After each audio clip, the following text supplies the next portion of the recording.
இந்த பரபவ ஆண்டு சுக்கிர பகவான் சூரியனை விட்டு ஒரு 40 டிகிரி 43 டிகிரி என்று தொலைவில் சென்று கொண்டிருக்கிறார். சித்திரை மாதம் முதல சூரியனுக்கும் சுக்கிரனுக்கும் நீண்ட இடைவெளி. இது என்ன பண்ணுது அப்படின்னா, தமிழ்நாட்டில் பெரும்பாலும் மழை இல்லை.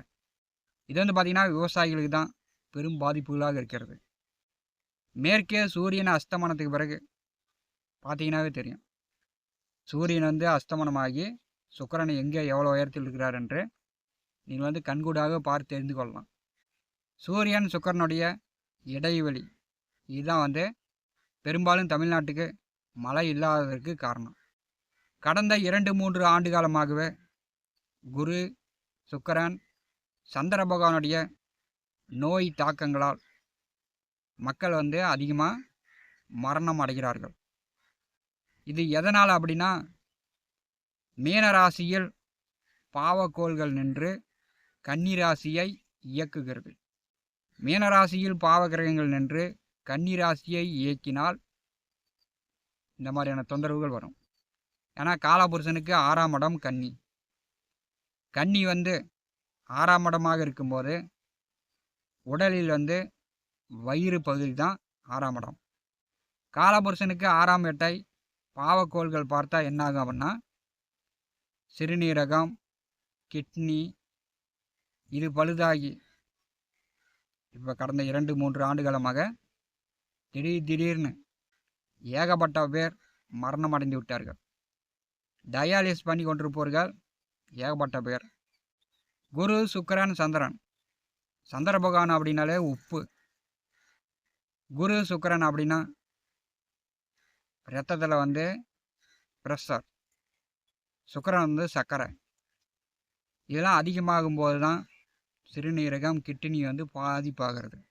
இது கடந்த 2-3 ஆண்டு காலமாக எல்லோருடைய குடும்பத்திலும் எல்லோருமே பார்த்து கொண்டிருக்கக்கூடிய ஒன்று தான். இப்போ கன்னிராசியை சனியும் செவ்வாயும் பார்வை செய்கிறார்கள்.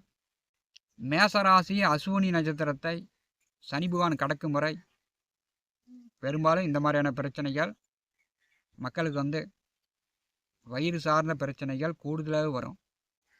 சனியும் செவ்வாயும் கன்னிராசியில் நேசமாகக்கூடிய சுக்கிர பகவானை பார்வை செய்யும்போது பார்த்தீங்கன்னா பெண்களுடைய ஆரோக்கியத்திலும் பெண்களுக்கு பாதுகாப்போ ஆண்கள் தான் தர வேண்டும். இப்போ நடப்பு இதுதான்.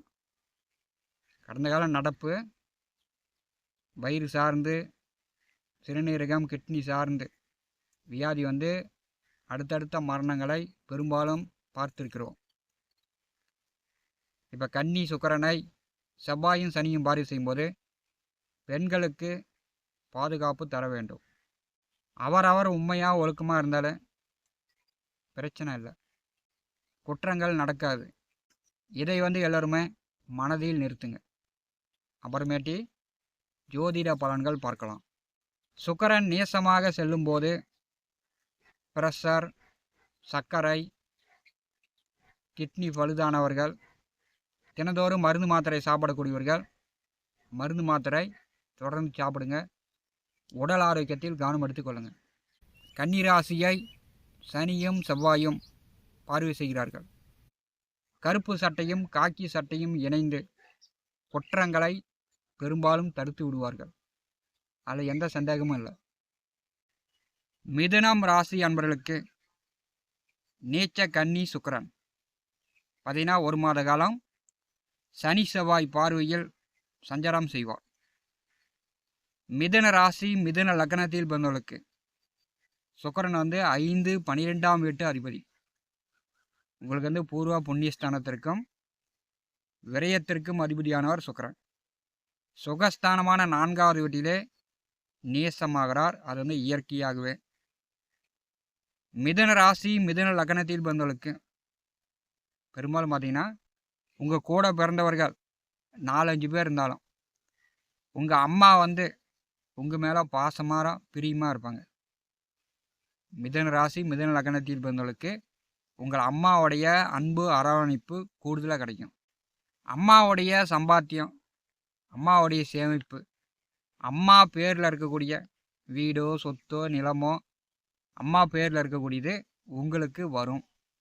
அதே மாதிரி 5ஆம் அதிபதி உங்கள் ராசிக்கு 4வது வீட்டிலே நேசமாகும் போது, இயற்கையாகவே கன்னிராசியில் சுக்கிரன் நேசம், உங்களுடைய குழந்தைகளுக்கு விபத்து, சர்ஜரி, கோச்சிக்கிட்டு மருந்து குடிக்கிறது, பெற்றோர்களுடன் கோச்சிக்கிட்டு வீட்டை விட்டு ஓடுறது, வெளியில் போய் வேலை பார்க்கறது, தப்பு தண்டா பண்ணிட்டு சிறை செல்வது, உங்களுக்கு எத்தனை குழந்தைகள் இருந்தாலும் சரி, அதில் வந்து மூத்த குழந்தைக்கு இந்த மாதிரியான பிரச்சனைகள்லாம் மிதுன ராசி மிதுன லக்னத்தில் பிறந்தவர்களுக்கு ஏற்படும்.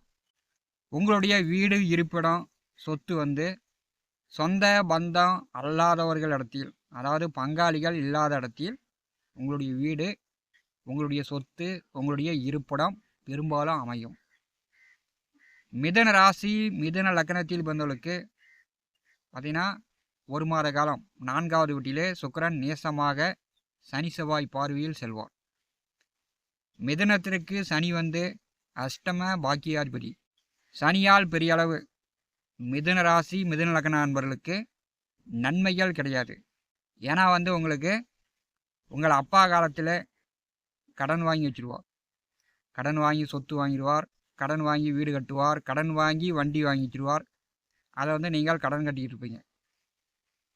அதே மாதிரி 9ஆம் அதிபதி 5ஆம் அதிபதியை பார்வை செய்யும்போது மிதுன ராசி மிதுன லக்னத்தில் பிறந்தவர்கள் உங்கள் குழந்தைகளுடைய எதிர்காலத்தில் இப்போ வந்து நீங்கள் அதிக உரிமை எடுத்துக்கணும். உங்கள் குழந்தைகளை திட்டுறது, அடிக்கிறது, சாபம் விடுறது இதெல்லாம் வந்து இந்த காலத்தில் நீங்கள் வந்து தவிர்க்க வேண்டும். 10வது வீட்டிலே சனி வக்கரமாக இருக்கிறார், 4வது வீட்டிலே சுக்கிரன் நேசமாக இருக்கிறார். சனி சுக்கிரன் பார்வை. வெளியூர், வெளியிடம், வெளிநாடு சார்ந்து வேலைக்கு முயற்சி செய்யக்கூடியவர்கள், படிப்புக்கு முயற்சி செய்யக்கூடியவர்கள் முயற்சி செய்யலாம், வெளிநாடு போகலாம், அதுக்கெலாம் வாய்ப்பு உண்டு. வாடகை வீட்டில் இருப்பவர்கள் இப்போ வந்து வீடு மாறுவதை பற்றி நன்கு யோசித்து திட்டமிட்டு வேறு வீட்டுக்கு இடம் பெயருங்கள். படித்து கொண்டிருப்பவர்கள் கொஞ்சம் கூடுதலாக கவனம் எடுத்து படிக்க வேண்டும். பெரும்பாலும் மிதுன ராசி மிதுன லக்ன அன்பர்களுக்கு நண்பர்கள், கூட்டாளிகள் மூலம் உங்களுக்கு சொத்து மூலம் பிரச்சனை வந்துடும். வீட்டு மூலமோ சொத்துக்கள் மூலமோ, அது உங்களுக்கு நெருங்கிய நண்பர்கள், கூட்டாளிகள் மூலம்தான் உங்களுக்கு சொத்துக்கள் மூலம் கோர்ட்டில் போய் கேஸு போடுற மாதிரியான சிக்கல் பிரச்சனைலாம் வரும். அது இந்த காலகட்டத்தில் வரத்துக்கு வாய்ப்புண்டு.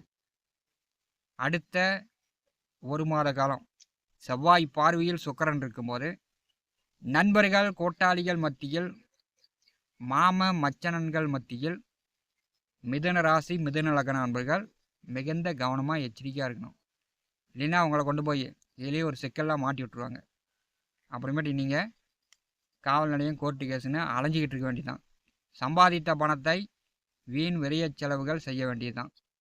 ஏன்னா உங்களுக்கு சனி பகவான் அஷ்டமாதிபதி, உங்களுக்கு செவ்வாய் வந்து சத்ருஸ்தானாதிபதி. அப்போ வந்து இரு பாவக்கோள்களும் நீச்ச சுக்கிரனை பார்வை செய்யும்போது வீடு, வண்டி, வாகனம், சொத்துக்கள் வழியில் இடையிலே ஒன்று போய் உங்களை போய் மாட்டி விட்டுரும். வீடு, வண்டி, வாகனம், சொத்துக்கள் வழியில் ஏதோ ஒரு வில்லங்க பிரச்சனையை அனுபவிக்கக்கூடிய அமைப்பு வந்துடும். அப்படி இல்லைன்னா தாயாருக்கு உடம்பு சரியில்லாமல் போகும், மருத்துவ செலவுகளை உண்டாக்கும். ஒன்று இது இல்லைன்னா அது, அது இல்லைன்னா இது. அதனால் மிதுன ராசி என்பர்கள் இந்த 1 மாத காலம் நீங்கள் சொத்து சார்ந்து மிகுந்த கவனமாக எச்சரிக்கையாக செல்ல வேண்டும். இப்போ வந்து சொத்து பத்திரங்களை பேங்கில் கொண்டு போய் அடமானம் வச்சு கடன் வாங்கக்கூடிய அமைப்பும், வீட்டு பத்திரம், வண்டி வாகன பத்திரம், சொத்து பத்திரம் இதெல்லாம் பேங்கில் வச்சு கடன் வாங்கக்கூடிய சூழ்நிலையும் சிலருக்கு ஏற்படலாம். ஏன்னா உங்களுக்கு வந்து செவ்வாய் வந்து 6ஆம் அதிபதி, சனி பகவான் வந்து 8ஆம் அதிபதி. 6, 8 சேர்ந்துச்சுனாவே ஒரு வில்லங்கம், ஒரு பிரச்சனை, குழந்தைகள் வழியில் வேண்டாலும் வரலாம். உங்கள் குழந்தைகளை நீங்கள் வந்து அடிக்கலாம், திட்டலாம், உங்ககிட்ட கோச்சிக்கிட்டு வீட்டை விட்டு ஓடலாம். ஏன் நல்ல பலன் சொல்ல மாட்டியா அப்படின்னா, நான் வந்து நல்ல பலன் சொல்கிறதுக்கு இல்லை. ஏன்னா இந்த காலகட்டத்தினுடைய கிரக அமைப்பு அப்படி. இதெல்லாம் வந்து உங்களுக்கு உங்களுக்கு பயன் தரக்கூடியது தான். அதனால் வந்து நல்ல பலன் எதிர்பார்க்காதீங்க. நடக்கக்கூடிய பலனை மிதுன ராசி மிதுன லக்ன அன்பர்கள் அறிந்து புரிந்து செயல்படுங்க. ஞான ஒளி யூடியூப் சேனலை பார்த்து கொண்டிருக்கக்கூடிய அன்பர்கள், இதுவரை நம்முடைய சேனலை சப்ஸ்கிரைப் செய்யாத அன்பர்கள் மறக்காமல் நம்முடைய சேனலை சப்ஸ்கிரைப் செய்து கூடவே இருக்கின்ற ஆல் பட்டன் அழுத்திங்க. தினந்தோறும் நம்முடைய சேனலில் ஜோதிட பலன்கள் பதிவிடப்படும். உடனுக்குடன் பார்த்து பயன்பெறுங்கள். நன்றி, வணக்கம்.